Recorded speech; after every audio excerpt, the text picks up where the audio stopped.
Puspusa na po ang ginagawang paghahanda ng lalawigan ng Cagayan sa pananalasa po ng bagyong Marce sa kanilang lugar.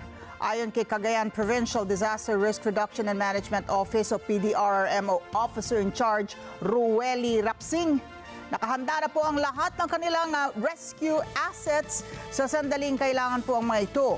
Anya, lahat ng floating at land asset ng Philippine Coast Guard o PCG, kabilang na ang 21 floating assets, 3 ambu truck, 3 Russian truck, 6 na ambulansya, 6 na rescue car, 2 jet ski, 1 boom truck, at 1 yate at 4 na search and rescue vehicle ay handa na rin.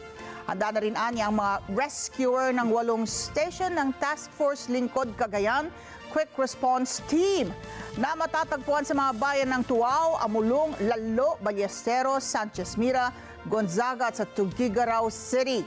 Nagsagawa na rin po ng pre-disaster risk assessment meeting ang bayan ng Calayan at Pamplona para talakayin ang mga hakbang na gagawin para mabawasan ang epekto ng bagyong Marce sa kanilang lugar. Maraming salamat sa inyo pong pagsubaybay sa Mata ng Agila Primetime. Para malaman ang matatag, matapang at matapat na mga balita, i-follow lamang at mag-subscribe sa @Net25 TV.